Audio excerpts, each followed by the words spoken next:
Psalm 119 and the verse 81, and we're going to read from verse 81 down to verse 88 together. The psalmist says, "My soul fainteth for thy salvation, but I hope in thy word. Mine eyes fail for thy word, saying, when wilt thou comfort me?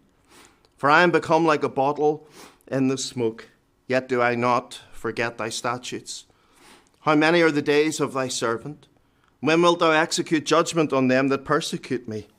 The proud have digged pits for me, which are not after thy law. All thy commandments are faithful. They persecute me wrongfully. Help thou me.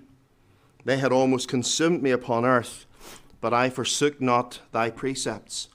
Quicken me after thy loving kindness, so shall I keep the testimony of thy mouth." Amen. We'll finish there at verse 88, and we know God will bless his word to our hearts once again.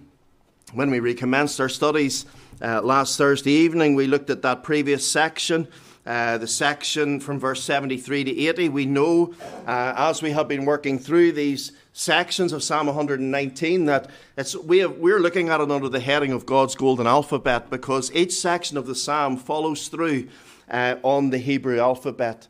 And the last section was the section which we know as Yod, and it's the title of that section. And each verse in that section, as in every section, begins with that letter. So verse 73, 74, in the Hebrew, each verse begins with the letter which titles the psalm.